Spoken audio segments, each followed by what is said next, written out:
older generation needs to understand what the younger generation needs to hear. Similarly, the younger generation also needs to be aware about the worldview of that generation. But that one person could be right. Don't just jump into AI just because you have a problem, you met with a problem. Don't just do that. Think about it. The way I like to think about it is I had a life before ChatGPT. I used to Google things. I made it till this point without ChatGPT. Why can't I do it without it right now? Why am I getting so dependent on it? You can read the emotional temperature. There is an emotional temperature inside a room, so which you can't get in a Zoom or a Teams meeting. It is good during a lockdown, but I think whenever you get that, nothing beats showing up in person.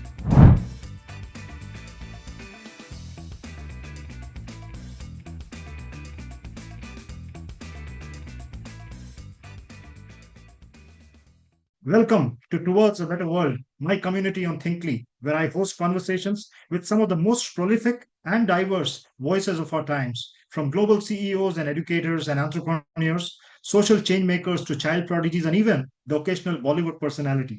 The purpose being to leave the world a little better each day than how we find it, one conversation at a time. Today's episode is as relevant as it could be potentially controversial as well. It's also a little bit personal. I'll tell you why later.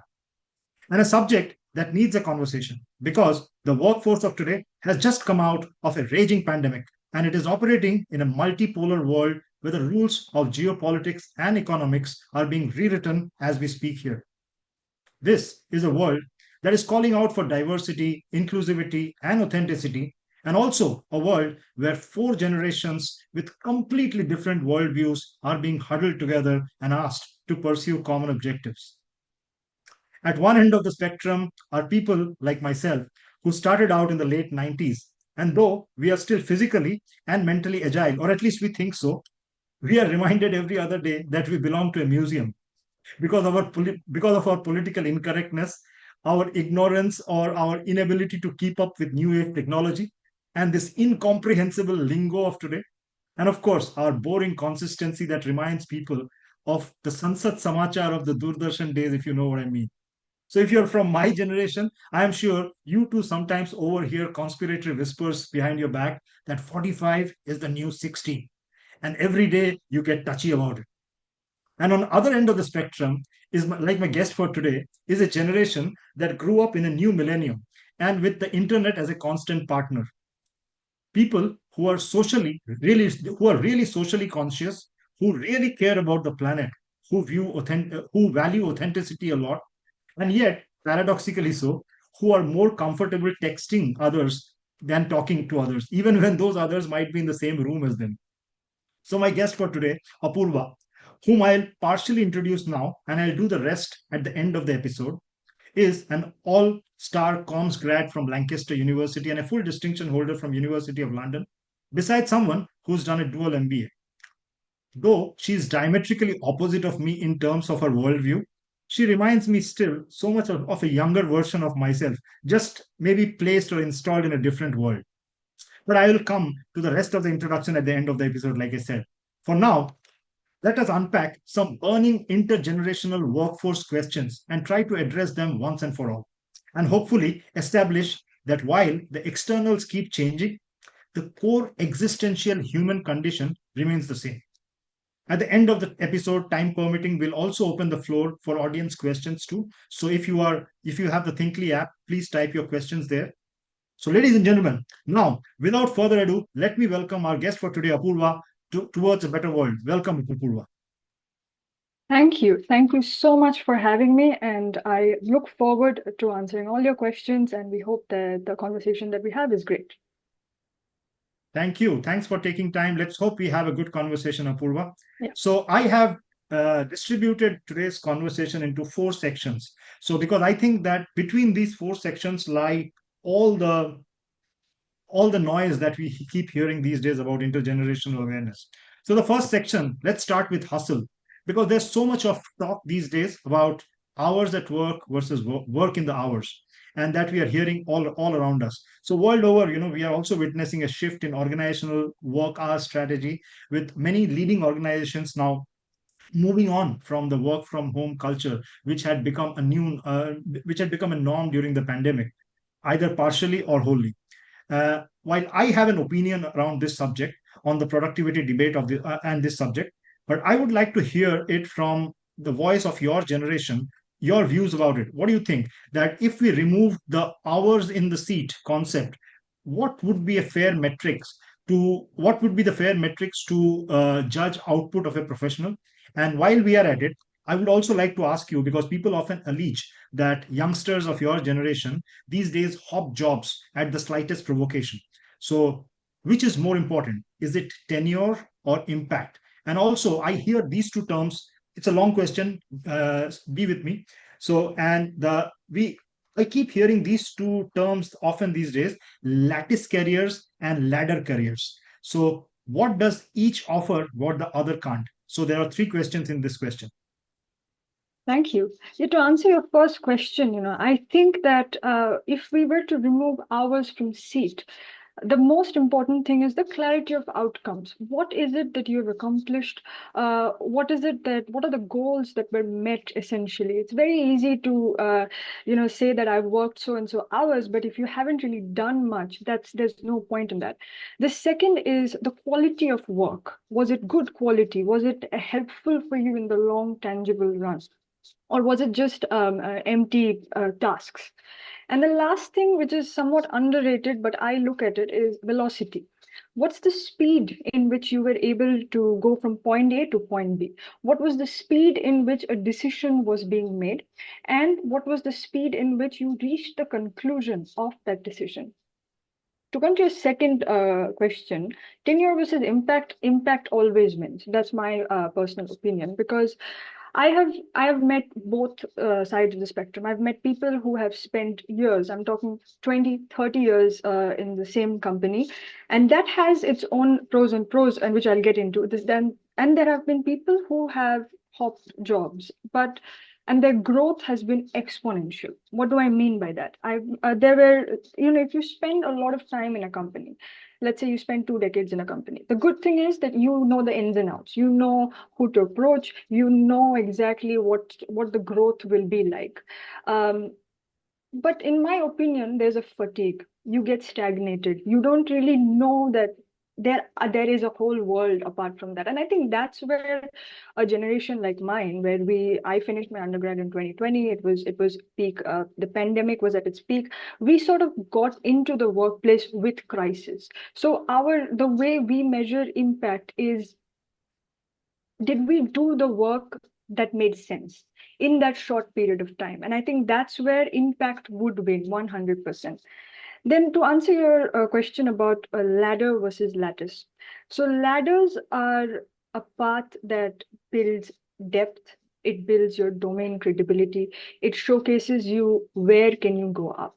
And whereas lattice is more like a grid, so it'll build you, it'll help you build systems thinking, it'll help you increase your adaptability. The way I look at it is, the future has a laddered core where there is depth, but it extends into lattices where you see that these are the places where you can adapt, interchange, where you have the agility to solve complex issues and think out of the box.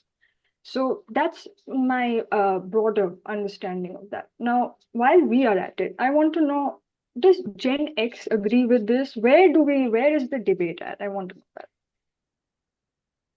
No, there's no debate. Actually, that's the funny part. Now that I hear your views on it, actually, I don't disagree to your views at all. I'm also always a firm believer in the work in hours thing instead of hours in the work. And as somebody who's always been a multitasker, who's juggled a lot of things right from my childhood, and even today, when I have a busy work life, I try to kind of balance it with my fitness, with my writing, and several other hats that I love to don. I'll probably be the last person to push for a 70-hour work week or a 90-hour work week just for the sake of ticking a box that people are being made to slog out for so many hours or work a timesheet. But at the same time, having said that, I am also a firm believer of the phrase that work all the time you work. Because these days there are, I hear, not these days, it will be unfair to say it's these days, maybe in the last 20 years or 15 years or so, there's been a lot of talk of fun at work, bean bags at work, and and free food in the cafeteria, etc. People think that fun at work can make work less stressful, but work is not fun. Work is work, fun is fun. So when you're working, work all the time you work. If you're working for 2 hours, those 2 hours you should think of nothing else but work. So I am a firm believer in that, because people often talk of work-life balance, which I think cannot happen, because work and life are not they are not umbrellas which you leave outside when you enter. If you leave one and enter the other like an umbrella, you leave it outside. It doesn't work that way. So, and I agree, it cannot be 50-50, but also it cannot be 80-20, that it is 80 life and 20 work. That doesn't work, that doesn't fly. So it has to be an equilibrium. Probably equilibrium is a better word to define that which we call as balance. And on jobs, again, I am again a firm believer that that just tenure doesn't guarantee competency. Because I keep hearing people this thing from older people, older than you, that I have spent 20 years at my job. I've got 20 years of experience. But sometimes what happens is they've got 1 year of experience recycled 20 times over. So that's not a 20-year experience, actually. So, and we think that marination makes for great professionals. No, it doesn't, because marination is for pickles. A jar of pickles gets better as it gets marinated. A human being needs new challenges to stay relevant, because skills need upgradation from time to time. So when you are at a job, once you've learned everything that's to be learned from a job, move up or move on. I think that's always good, because loyalty at a workplace, again, an overhyped term. I think that's also becoming a hiding place sometimes, especially among older employees, because I would rather have a productive and a poach-worthy workforce, if you know what I mean, rather than bunch of loyal laggards who do nothing but they're just loyal to the organization. I don't need that kind of loyalty. I need productive people who do the work, and let them be poach-worthy. Let others poach them. I'm fine with that. So that's my kind of take on this. So I think we kind of intersect. I agree to most of what you said. Yeah. So this brings me to my second section, actually. The second section is designing of work, because the content of work and how work is designed, that itself is up for debate these days. So designing work, what people actually want. So this can have several uh, subtexts to it. So flexibility, meaning, boundaries, so on and so forth. So some questions that come to my mind are, and I'll probably just shoot them as they come to my mind in no order per se, but you can answer them as you feel best. So what do young employees of your generation truly want, versus what leaders assume that they want? And because there could be that there's an assumption, and actually the reality is something different.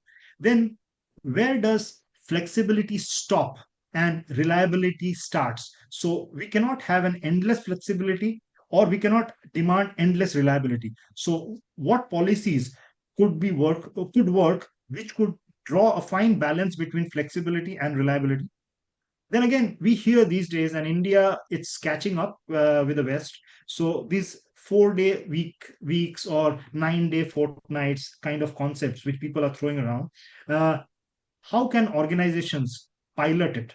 And how can leaders model boundaries, like after work, after hours norms, meeting hygiene, deep work blocks? Because every generation has its own sensibilities and thoughts around these subjects. So how do leaders model their behavior?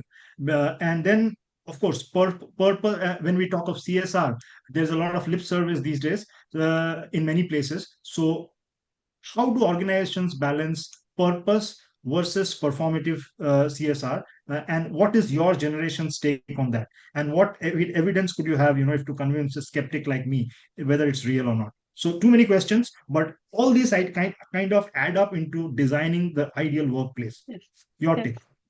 I agree. So, to start off, what do young employees want versus what do leaders from older generation think we want?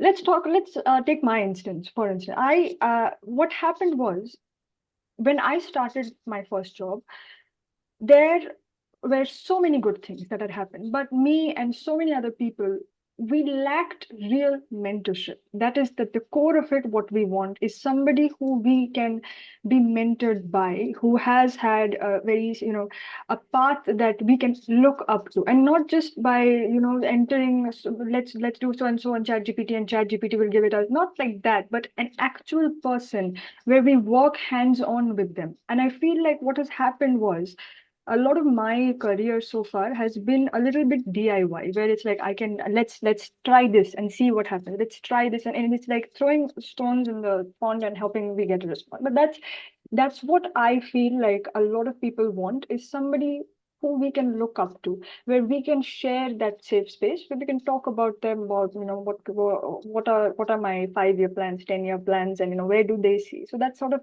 safety. That's one thing. The second is fair pay. Fair pay is something that a lot of organizations have made tremendous efforts in improving and removing the bias, so to speak, which was there from decades before. And it's been doing great. You look at things like the equal employment opportunities, you see the amounts of diversity and inclusion initiatives that companies have taken. So that's great. And that's something that we are headed in the right direction.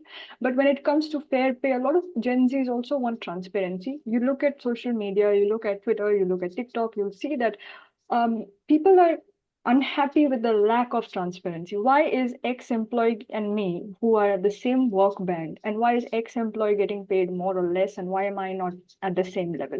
What is the reason behind it? We are a generation, we like to question the why. Why is it? Why does that happen?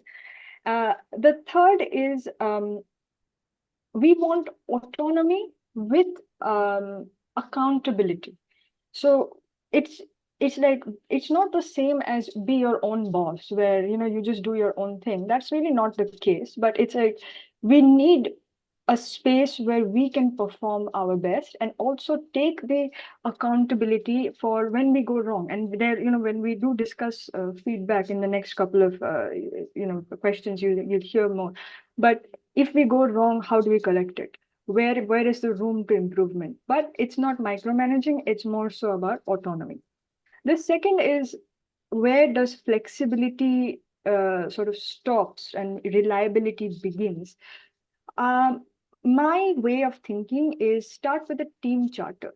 So what do I mean by this? Flexibility has trust in it, where you trust the employee to get the work done. That's fair. And for many people, flexibility could also mean hybrid working. So you can spend 3 days in the office, 2 days at home, whatever that is. So let's look at that. Have a team charter. It could be a Kanban board. It could be a Notion doc. It could be anything where you are aware about what so and so employee is doing. And even if they are not hitting KPIs, even if they are not meeting what you thought they would, don't make it punitive. Instead, try to make them understand where are the goals, what is the vision, and how to march towards that vision together. So that's where I think you can do that. 4 day work week with 9 day fortnight. That's something that's happening in India. It's happening here where we're at in Kuala Lumpur. It's happening all around the world because people, they want to make the most of their lives. I think that's the best way I can put it. It's just for 4 days you get the work done. Um, pilots can be done. Pilots can be done with, and there are my multiple, this is where I'm going to get a little academic over here, but there are multiple studies done in business journals which have tested the same thing, where they take us very high performing startup. So not MNCs, not companies that have been around for hundreds of years, but let's say a new startup, and they want to boost productivity. What can they do in that situation? Try the 4 day work week out. See, what's the cause of it? Because at the core of it, if it's burnout, and if employees are getting a 3 day weekend and Monday morning they're coming in and they're fully refreshed, that's fair. That works well. So you need to test it out. And of course, environments will vary. You cannot have a pilot in uh, a company that has been around for 150 years versus, and it's not going to work because the system is extremely rigid. You have to go through multiple approvals. So that can't happen. But in startups and fast-paced dynamic environments, you can definitely do that. I don't think that's that big of an issue. The last is with The second last is boundaries. It's a very trending topic. You open LinkedIn, you'll see tens of posts about workplace boundaries. You open Twitter, you open TikTok, everyone's talking about boundaries. It's the hottest thing that people like to talk about, and rightfully so.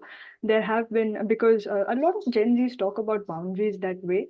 It stems from our earlier discussion about work-life balance, but most importantly, it's to have a life outside work, and that's where the trigger point begins. Is if it's 9:30 p.m. and if I'm getting an email saying urgent, please deliver. And you can do that. There is nothing wrong in that, especially if you're doing something that you love. There is nothing wrong in that. But how do you develop a strong enough boundary for yourself and for your supervisor, where you deliver tasks on time and get that trust from them? Boundaries is not a one-way thing where I'm just going to say my working hours are between 9 to 5, and after that, I'm not picking up anything, and expect the other person to follow. That's another loophole where it gives room for incompetency. That's my observation. Instead, you deliver the results. If your hours are within 9 to 5, work within 9 to 5, get the work done, go home. That's it. That's all it is. Then your boundaries will be respected. The other person will not disturb you. So that's more or less my take on that. Lastly, when it comes to CSR, CSR is a very it's a very important topic. It's a very important topic. It's very crucial. There have been multiple companies that have put up reports about the types of initiatives they've done to give back to the community, to underprivileged people. What are the board matters that have helped in ESG initiatives? All of this come under CSR, and it's very important. There are multiple metrics that you can look into and see how much in tune a company is. While these metrics make up for amazing social communications from a corporate communications perspective, uh, this is where you really have to balance it out and see how much of it is optics and how much of it is true authenticity. And this is where you will see a lot of Gen Zs really get upset on social media, because you know that that's how many times are you going to say we have planted a tree? Like, go ahead, say something more. That's, I think that's where the frustration begins. It's not an optics game. You have money, you have the budget, do the right things, say the right things, help the right people, and that's it. It's not that difficult, but don't make it into an optics game. That's where the CSR dichotomy really is. So yeah. Yeah, so actually, a lot to unpack from what you said, and there are now. This is probably a section where I'll probably have my difference of opinions, because probably it's not a difference of opinion; it's because of worldview. So for example, when we say that what flexibility versus reliability. So you rightly said that in an age-old behemoth or a 100-year-old organization, to design a 4-hour work week, or sorry, 4-day work week, Yeah. is not feasible. Uh, Again, we are operating in a interconnected, interdependent world where there are a lot of moving pieces which need to intersect to get the whole picture done when you are talking of any industry per se. So the speeds at which various industries have their deliverables are different. So you cannot have one of the pieces moving at a different pace or with a different philosophy, and because that will upset the entire picture. So sometimes uh, people get stopped because of that, because they probably have noble intentions but they can't do it, because if they do it, the deliverables are different. Sometimes your philosophy and your client organization's philosophy could be very different. So you might be a very progressive organization who wants to have flexibility, give your employees, but your client organization might be a sweatshop. They might want results yesterday all the time. And in a post pandemic world where every organization is in a very, very competitive scenario, sometimes management needs to accept certain work that calls for these inflexible uh, work habits from employees, and that's why they require employees to rise to the occasion. uh, when it comes to boundaries, I agree, boundaries are very important, and I am a very firm believer, because I think that if a person's working hours are designated 9 to 6, and if he or she cannot finish their work, or their supervisor cannot get the work out within that hour, the supervisor and the employee both are inefficient. So I think boundaries are very important. But having said that, all this discourse around boundaries and intergenerational communication blunders that happen these days, and we've recently had a number of examples. A very very famous founder in India, who is very very respected, by the way, and I respect him a lot. He has become a butt of social media ridicule, which is very unfair, because and also there was another gentleman who is the CEO of a very large Indian organization, and he made a remark in a private internal meeting, which was recorded unscrupulously by somebody and made viral. And this gentleman had to face a lot of flack.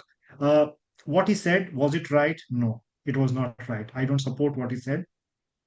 Maybe his intent was not wrong, his pitch was wrong, his tone was the way. And that's where intergenerational awareness needs to happen, because it is a two-way street. Just like the older generation needs to understand what the younger generation needs to hear, similarly the younger generation also needs to be aware about the worldview of that generation. Because this gentleman I was talking, uh, in the 90s people used to talk that way, and it was perfectly okay to talk like that. So in the 90s I have had bosses who had told me that, why do you want to go home so early, just you want to go and stare at your wife. So this was a very perfectly normal statement, and people never took offense at those things, because those people, the people who were saying that, also didn't mean bad. I mean, they were just saying that just to kind of instigate us so that we stay back and prove it that we can work.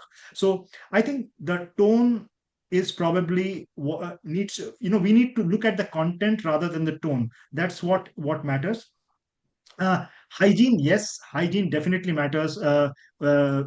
We have people who are abrasive, and from all generations. It's not just older ones, but every generation has got abrasive personalities.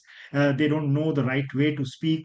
They don't respect. How to talk to various groups. They don't. They make racist slurs. They make sexist comments. That is very bad. So that hygiene needs to be there, and there have to be very, very strong checks and balances on those.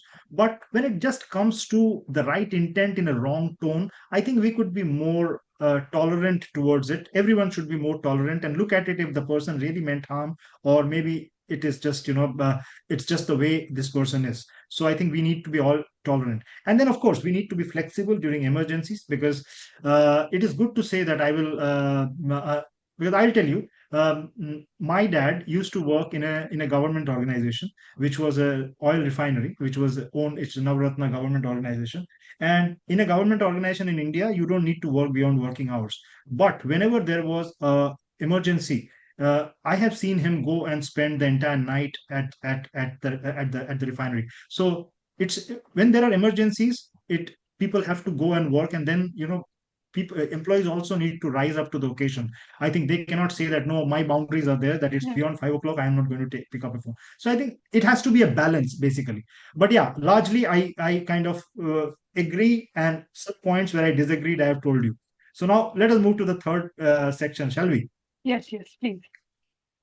So now this is the third thing, which is very important. I get into frequent conversations on this subject, which is feedback that lands, because uh, feedback is a very very important mechanism to improve employee productivity, performance, organizational performance, etc.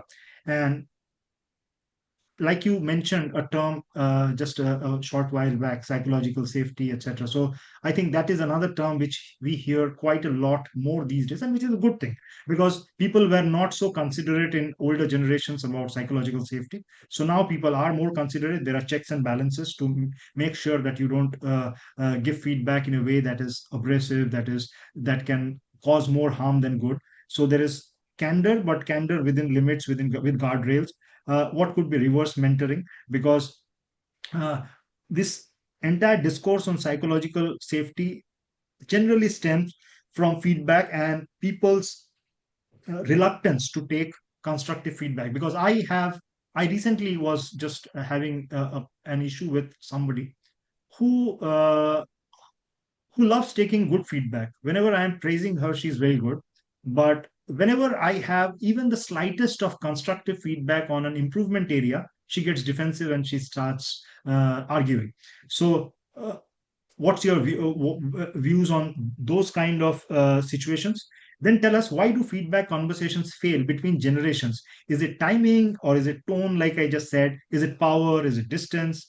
And what concrete behaviors what concrete behaviors can create this thing called psychological safety in any team that we lead? Because I work in an organization where we talk of safety in at the beginning of every meeting, because we are an engineering company.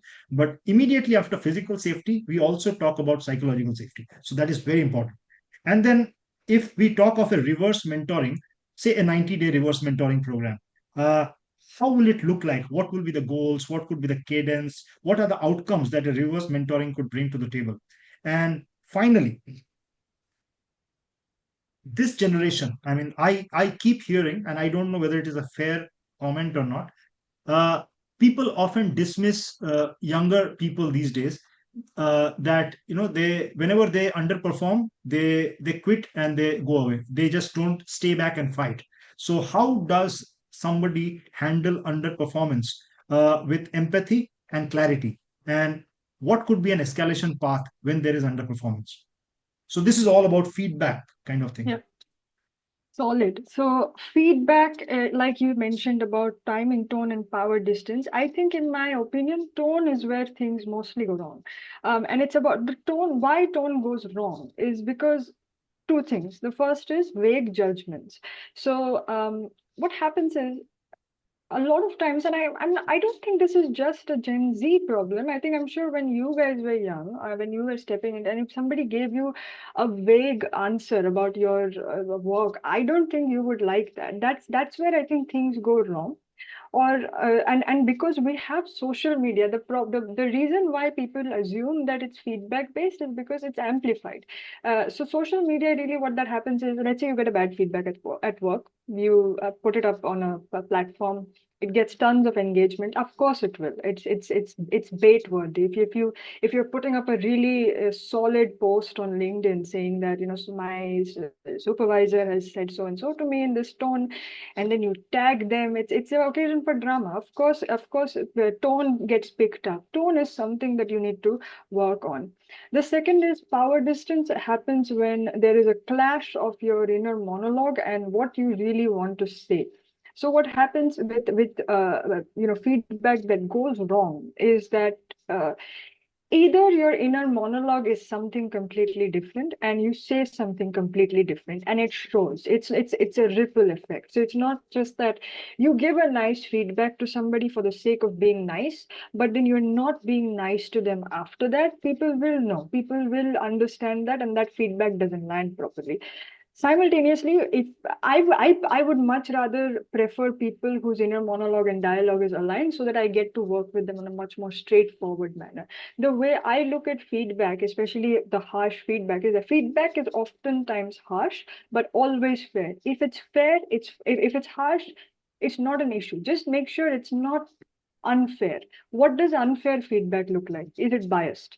What kind of bias? Is there conscious bias? Is there unconscious bias? Are you giving somebody bad feedback just because they're not fluent in English? That's bad. That's not the right kind of feedback. That's where things go wrong. And Gen Zs pick it up. They will pick it up. They understand that. So that's where I think you really have to make sure that feedback should be fair for everybody. That's the baseline, and I think that should be good enough. The second is, when it comes to concrete behaviors for psychological safety, I always think of it as situation, behavior, and impact. So when you are defining these things, you have to ask yourself just one question, which is, what am I missing? If you want an organization that has psychological safety, and let's say you're not really having that sense of safety, always ask yourself, what am I missing in this situation? What are the behaviors that are missing, and what is the impact that I could be creating, but I'm not doing that? If all of the matrix is wrong, talk to somebody in the workplace. If you find somebody good, if you have a mentor, if you have a friend, a colleague, talk to them, map it out. It's yours to build. Your career is yours to build. You have to really set it up yourself. And that's why maybe in the initial a couple of years when Gen Zs do enter the workforce, when I entered the workforce during the pandemic, when there was nobody around, face to face, that's where I really learned, okay, this is something that I have. Let's say I do have a solid list of KPIs which really intrigues me, but I don't have somebody who I can talk to face to face. So what did I do next? I spoke to somebody who was at the same level as me. I met somebody on Microsoft Teams. I set that environment for myself, and that helps you really not to feel alone. Then, when it comes to the 90-day reverse mentoring, that's a great idea. Honestly, that's really good.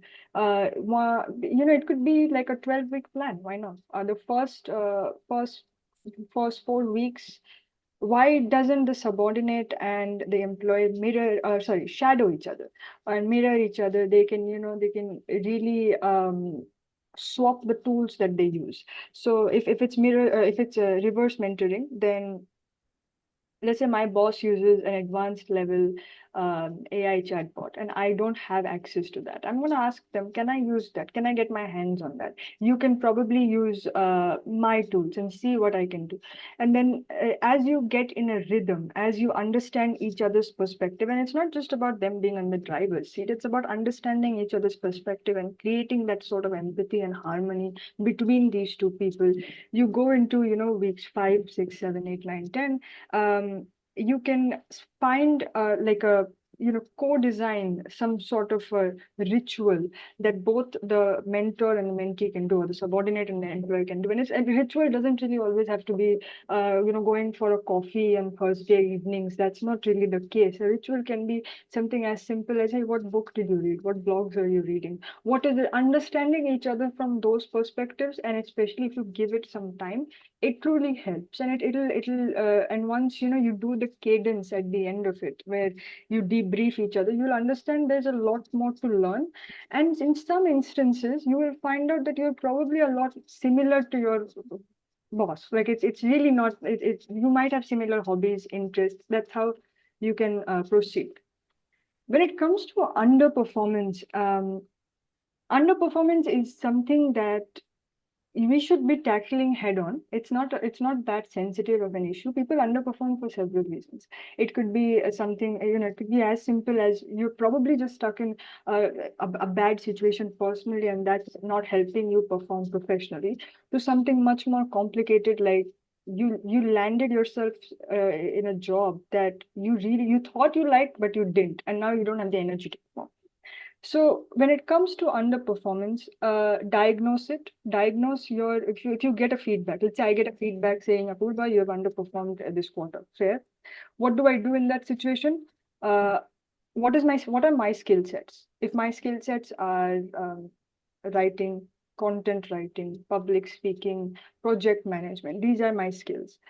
Um, what is the willpower score? That's something that I always look into. Like, if let's say I have gotten a new project, and if I'm seeing that I'm not energized, if out of 5 I'm giving myself a 2 out of 5, of course I'm going to underperform. I'm not energetic to do so.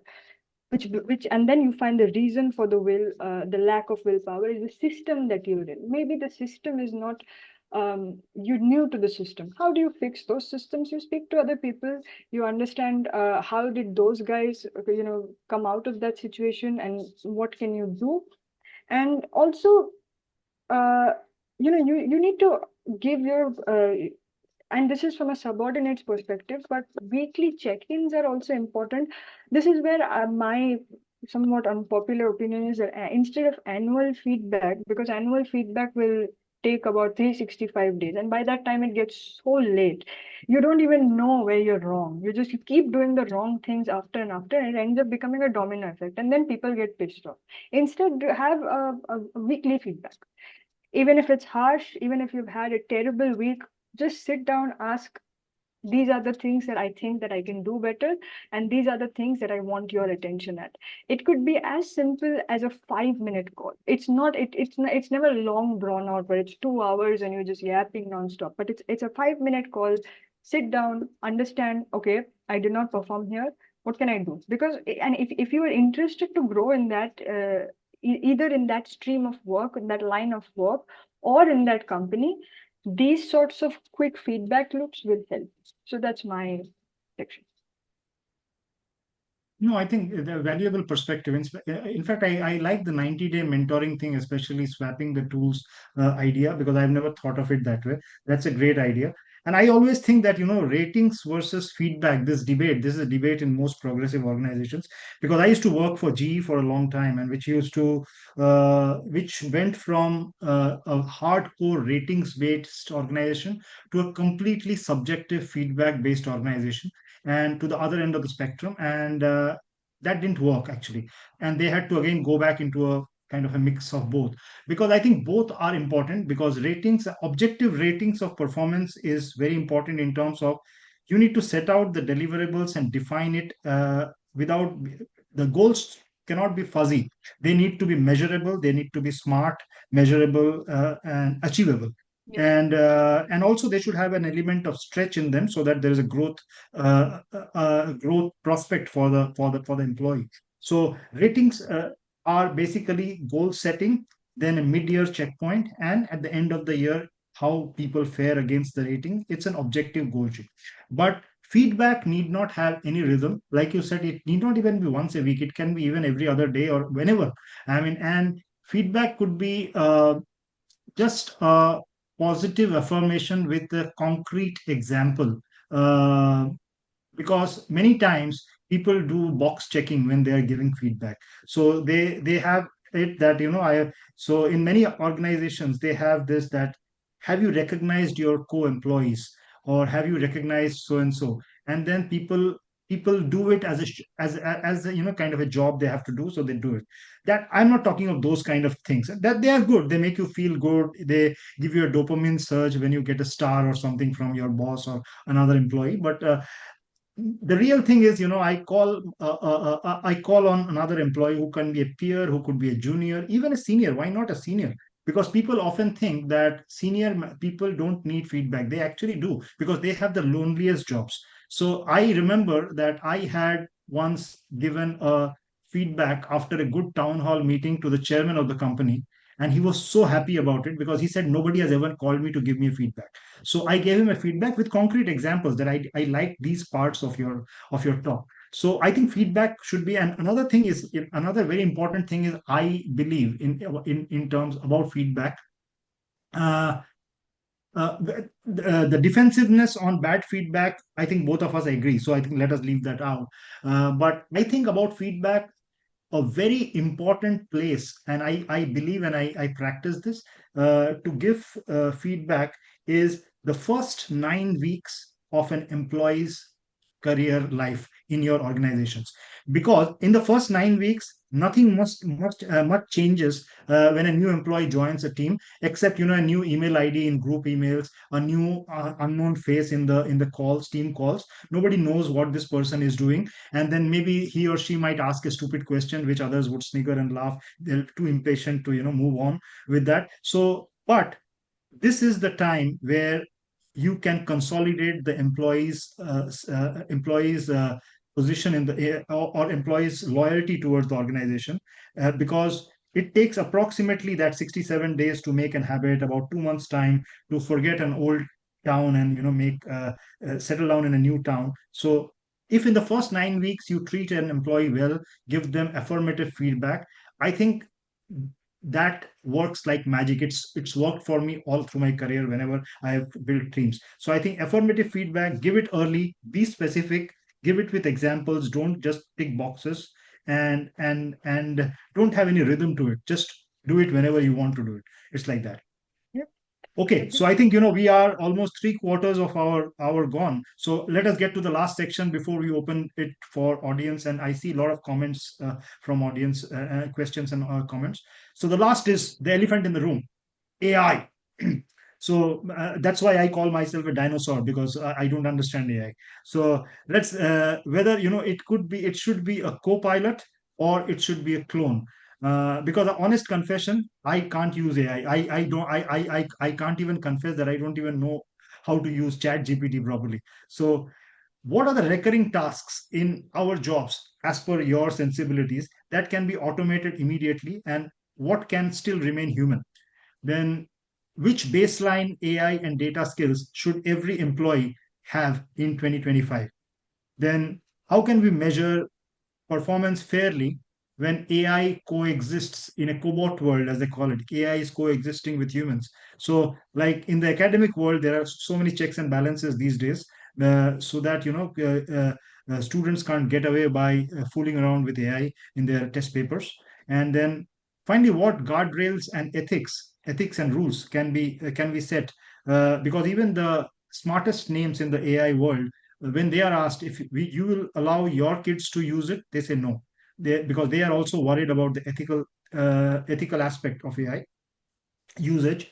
And not to the extreme of my friend, my favorite author Yuval Harari, who is an absolute anti-AI crusader. But even the middle path people also have concerns around the ethics of AI, march of AI, because unlike nukes, which were the existential threat of the 20th century, they still needed a human intervention for a nuke to better upgrade itself to a better nuke.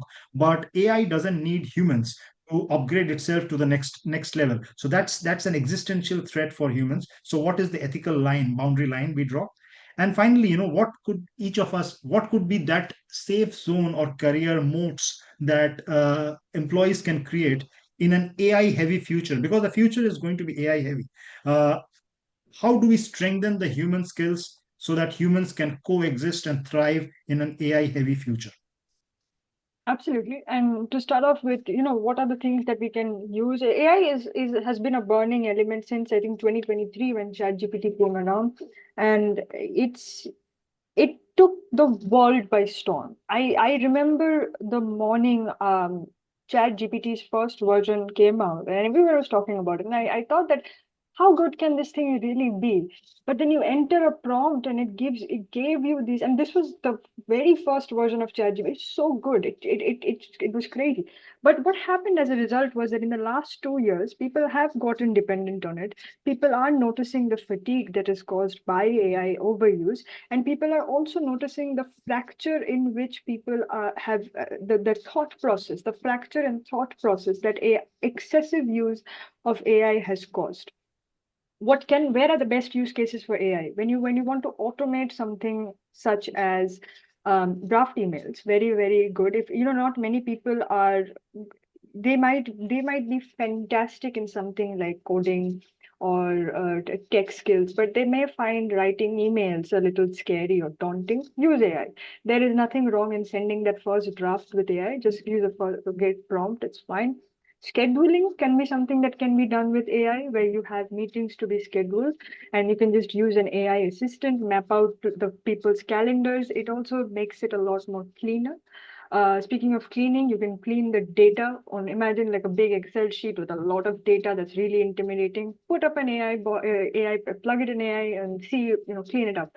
If you can also use AI in retrospect. So if you want to read an annual report from the 1990s and it's very long, grueling, and you don't really understand, put it in AI, see the points that are there. It saves you time. You get the understanding. You don't have to spend 6, 7 hours reading an annual report. But having said that, you have to keep a few things human. The biggest thing is solving problems. Can you solve a problem using AI? Yes, absolutely you can. No one is denying that. 90% of people are already doing that. But what happens is, going back to the fatigue thing, if six people have the same problem, and out of them, five people are asking AI, and one person is doing the work on their own, the five people will have the same solution. And that's not to say that's going to be the right solution. No one really knows. Just because an AI is giving that doesn't mean it's the right solution. See, but that one person could be right. Don't just jump into AI just because you have a problem, you met with a problem. Don't just do that. Think about it. The way I like to think about it is, I had a life before ChatGPT. I used to Google things. I made it till this point without ChatGPT. Why can't I do it without it right now? Why am I getting so dependent on it? The other is conflict of interest. So conflict of interest, especially in a business context, again, can you use AI? Yes, you can. But where is it that your thinking is when it comes to this particular conflict of interest? Why are you losing your own train of thought just because somebody else is? Use AI when you have a conflict of interest, use AI to give you a roadmap, but don't use AI to make the final call. That's where I think we can have a balance. And historically, if you notice, all emerging technologies have had a very similar phase where it booms all of a sudden, but people get a hang of it slower or later. Happened the same with the internet, with social media. You'll see it happening. And AI is the future, but the future is human driven AI interaction. That's where I think that's something that we could look into. Baseline for AI 2025 and some things that people should learn if you are using AI, because it's a big thing that has come up, is prompts. If it's too overwhelming for you, learn how to write a prompt at AI. Really, for an AI bot, writing a prompt for AI really changes. A wrong prompt will not give you the right answer. And there are so many online courses, videos that you can look up. Train the AI bot as per your thinking. If you're using ChatGPT or Gemini or Perplexity, train the AI bot to your way of thinking so that it gives you the answers that matches your capabilities. So train that bot that way. Write a prompt that's relevant. Learn how to interact with AI in a way that reduces or minimizes bias. That's something as well to look into. Maintain good hygiene with the AI. Don't just info bomb the AI. Give it proper prompts. Use it as an assistant or a tool. Um, then when it comes to fair performance and what you said about the excessive usage of AI in education, it's very true. It's very true. It's the easiest way to use AI. If you have a assignment, and what is happening these days is that if you're using AI, there are tools to paraphrase your assignment so that it doesn't look like it's being used by AI. So those kinds of really super meta things are also popping up. So what can you do in these situations? First is track your own learning. It's impossible that especially in an education or even in a work environment, you will understand everything right from the get-go. Let's say you're not understanding everything. If you have ChatGPT by your hand or if you have some other chat bot, use that. There is no harm in that. But don't let that be the end game. Get a roadmap, but then after that, please make the final decision by your own self. It's not that difficult. You just have to make sure you understand the whole situation. Lastly, when it comes to the ethics of using AI, there is no surprise that AI, in my opinion, has been used the most by content creators. It's not just creators on LinkedIn. You can also see on YouTube. People are just making AI videos on YouTube. That's absolute flop. I mean, it doesn't look good, but it goes off as it's passed off as being a realistic video. It doesn't look good. That's my biggest problem with the YouTube videos generated by AI is that it looks so bad. People, when I was growing up, I used to watch real YouTubers and content creators who would put 20, 30 hours of effort into making a 6-minute YouTube video versus now you are just it's just content farming. You just put it up on a bot and then it just gives you the weirdest content ever. If you are somebody who is using AI a lot when it comes to content creation or writing, thought leadership, posts, blogs, whatever that is, always disclose it. I think that's very important. Disclose it. If you have used AI, just write a small, guideline below that this was, ChatGPT or something else helped it out. It makes sense. Then, you're not creating unrealistic expectations, and also you sort of filter your audience out. If a particular part of your audience likes AI generated content, they will like it. But the ones who don't, they'll probably skip over it. And then it minimizes that. So yeah, I think that will answer all your questions. Does anybody actually like the AI generated content? I get exhausted. I have actually, I used to be a pretty frequent blogger, and I used to share my blogs. Not on, I'm not on social media except on LinkedIn, but I stopped sharing it because there is such a fatigue that's creeping in whenever I open it.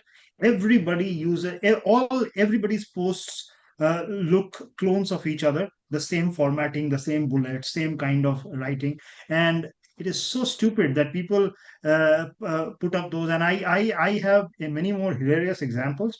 So for the viewers, my wife used to work someplace, her previous employer, whose son I mean, he's so bright that even to address the employees in a staff meeting, he would write a prompt on his chat GPT and read out what chat GPT will tell him to speak to his employees. So I think this is, people are taking it to a very extreme level, your dependence on, and I think that's where you can probably draw a line. And people like me, probably we are one end of the extreme spectrum where I need to probably get a little more flexible. But at the other end of the spectrum, people are becoming complete slaves of artificial intelligence, and I think that's also not the right thing. So we should coexist in middle ground, right? So with this, I think we have about 5 minutes left. I have a lot of questions and comments, so let me start reading them one by one. So let me get my glasses first. So Ananya Rao is saying, as a proud Gen Z, I agree with Apurva. Transparency is a valuable commodity which is scarcely available these days. Rohit Nambia is saying, so I'll read out the comments. If there's a question, you can answer. Ayon sir and Apurva, I feel mid-level managers get sandwiched between the older generation and the younger generation since they are accountable to both. How do we maintain a sense of mentorship on both sides without coming across as micromanagers or weaknesses or lack of trust? Good question. I think maybe I'll answer this maybe. So if an older generation, if you are sandwiched between two generations, I think you could actually you could mentor both sides of the table, right? You could be actually a very good bridge, because I think most organizations, the top management uh, is good by default because they have good intent and everything is there. And the frontliners or the bottom layer of the management is also good because they are very eager to do things. I think all the communication gaps happen between the middle two layers, the topmost layer of junior management and the bottommost layer of senior management. This is where, good intent doesn't flow down and good work doesn't show up. So if you are in between those two layers, I think the biggest service you can do to the organization is create a flow of information and transparency, with transparency between both the layers. I think that's how you could do it, Rohit. Aditya is saying boundaries are so needed. Just pushing the hustle culture in the name of growth does not help anyone. Okay, thank you, Aditya. Good point. Arohi is saying, I feel like Gen Z and Gen X fight a lot over hybrid stroke work from office. Why do you think Gen X oppose work from home so much? Actually, Arohi, I am Gen X, so I'll answer you. But uh, I don't know about other Gen X's, but I think it stems from I personally I have no bias about working from office or working from home, because I think my performance, my efficiency has actually gotten boosted during the COVID years. So I am completely in for working from home or hybrid. But I think many Gen X's or older generations, because they grew up in a world where there was a lot of control culture. So they grew up in a world where their management meant controlling your teams. And it was needed also because a lack of control meant lack of efficiency, because people were like that. So people would uh, I mean, not do their jobs well if they were not supervised or monitored, micromanaged. So I think that generation, when they see so much of freedom in their employees, I think they get a sense of insecurity and they want to, kind of control it. And even not even older generations, even we had, companies like Yahoo, I think had that, right? So where the lady, I mean, she wanted people to, nobody could work from home. You have to be, even if you are working, you have to be on the camera, etc. So all those things could happen. So it is person to person, but I think it's more coming from where they grew up in. So I think that's where it comes from. So then Swati is answering Arohi's comment. I know, right? Although I feel work from home is better. Sorry, Gen Z folks. Talking communication feels easier in person. That's true. That's true. Because when you are in a room, you can read the emotional temperature. There is an emotional temperature inside a room, so which you can't get in a Zoom or a Teams meeting. It is good during a lockdown, but I think, whenever you get that, nothing beats showing up in person. Do you agree or don't you agree, Apurva? Absolutely, I agree. I think showing up in person not just helps, it helps you foster the right relationships with your colleagues. That's why I don't think in this podcast I've ever mentioned that I'm a huge advocate for work from home only. Absolutely not. It's really a person to person thing. You'll never find all Gen Z saying we have to sit at home and work. You'll find friends at the workplace. You'll find a purpose in the workplace. Of course, it's a case by case basis. So yeah. Right. So Arohi is saying, I agree, work from office has its pros and cons. However, the world is developing too quickly, and if work from home, then hybrid should be given to employees for convenience and a better work-life balance. Totally agree. Wasting 3 hours or 4 hours of your life every day in traffic is a criminal waste of a life, and you could do a lot more productive things. Completely with you, Arohi. Rahul Kumar is saying, do you feel organizations are genuinely listening to younger voices, or is there still a generational hierarchy at play? Again, Rahul, it is very subjective. It depends on people. I have worked for leaders who genuinely listen and who genuinely are concerned about younger voices. They learn from them, etc. So, and some many of these leaders I have come to my podcast on Thinkly itself, so you could look them up, and they are all, and I will invite only those people whom I have a respect for. So I think hierarchy has no place in today's world, right? So because just because you are older than somebody in terms of age, that doesn't give you any right to judge them. I mean, you need to learn from everybody. It's irrespective of age, gender, color, race, whatever. So I think, but yes, there could be generational hierarchy at play, because like I said, people who have grown up in a culture where they had to they had to abide by certain social norms, or workplace norms, because their bosses were like that. So they kind of think that they want to get back at the world by doing the same thing again and again. And somebody has to stop the chain somewhere. I think it starts with you, it starts with me. So Twinkle Khanna is saying, I completely agree with you, work from home and work from office should be balanced. Thank you, Twinkle. We agree. Somebody whose full name I can't read, it's just A. How can one give feedback without hurting sentiments? I sometimes struggle with that. If I were to take this question over, I will say that, like I mentioned, make it fair. See, feedback is very essential. Can you sugarcoat the feedback? Of course you can, but will that land and go in the long term? Probably not. But at the same time, if you're trying to not hurt somebody's feelings, make it fair.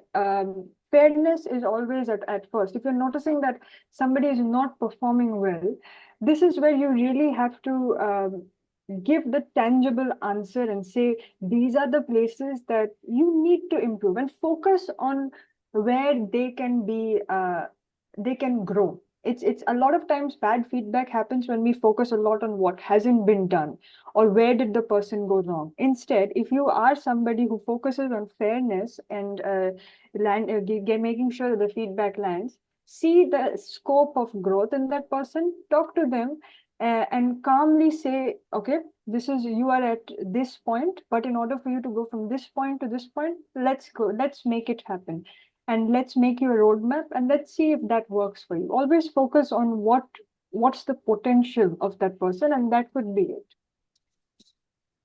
Yeah, and I'll just add to this. I mean, like, I come from an old school organization. Most of my life I spent in GE, and the legendary ex-chairman of GE, Jack Welch, had a thing about differentiation, which is very famous and which is criticized these days. But I think it's a very important way to lead organizations, which is, he used to call it 70, I think 70 20 10 rule, or 20 70 10 rule. So basically, what it means is 20% will be your top performers. So you should treat them real special in the wallet and in the soul, and make them feel special about it, because they are your crown jewels. Then this middle 70% are the people whom you should try to pull up and make them aspire to become part of the 20%. And the last 10% are the laggards, who are probably not making the cut, at least not making the cut in your context and in your organization. In that case, the best thing you can do to them is give them the feedback with give it to them with empathy and gentleness. I mean, you don't have to be rude or with a guillotine in a guillotine way, but you will do good to them. Because I in one of the earlier podcasts where I was speaking about the GE style of leadership, I had given an example of myself where I got a feedback in my first job, where I was terrible at my first job because I hated that job. And uh, and I, I I left the company, and in my next job I became one of the top performers. So sometimes it happens that those laggards at the bottom, they might be in the wrong place. So better you give them the feedback so that they leave in time and they get something better outside, rather than keeping them on with some fake raises of 2 to 3% every year. Because when ultimately you have to ask them to go, then they will say, you never gave us that feedback. So be empathetic, but give the feedback. If somebody needs feedback, the best thing you can do is you have to give that feedback, but do it with empathy. That's the only thing you can do, and make it constructive. You can always show that this feedback, you should do this so that you can get here. This is the end goal that we are looking at from you. Last question I will take because we are up on time. Rahul is saying, do you feel older colleagues truly understand what motivates your generation, or are there still big misconceptions? Um, there are some misconceptions, I would say, and it's not that they don't want to understand. I'm pretty sure they do want to understand, but maybe they don't have time or preconceptions or the stuff that they see on social media that really clouds your judgment. But to be truth to be told, if an older generation or older generations are not understanding where is the gap, what is the reason why younger people are, or not all younger people, maybe some people in some certain sectors and industries are upset with it. Ask them. I think that's pretty much it. Just ask them, make sure that uh, because at the end of the day, these Gen Zs and the younger millennials are going to be the future C-level people. So ask them, mentor them. It's completely fine. And if they're not understanding, let's say I talked about accountability a few minutes back, or if they're not able to understand what exactly is fair pay, what is the wage gap, what are the DEI initiatives, sit down with them, talk to them. Should be fine. Yeah. Great. Thank you. So I think this brings us, we are already up on 7 minutes up on time, but I think it was a good conversation. And now, before we just sign off, I said that I will make the rest of the introduction for Apurva at the end of the episode. So the lady out here who was speaking, who was my guest here, she happens to be my daughter. And I don't want this to come across as nepotism, that I am inviting my own daughter at my own podcast. The only reason I did this because she was the most accessible Gen Z for me to get on a podcast, and where I could have the liberty and I could have the psychological safety to ask anything that I want. So I took that liberty because I think people speak from their sensibilities of their generation. I think what she would have spoken would have resonated with many of her age group people, and I hope what I spoke won't be taken wrongly, because as I said in the beginning, we belong. I belong to a museum, and we are politically extremely incorrect. But that doesn't mean that we mean harm. Sometimes we may make statements like, "Why do you want to go home on a Sunday and look at your wife?" But that doesn't mean that we meant it literally.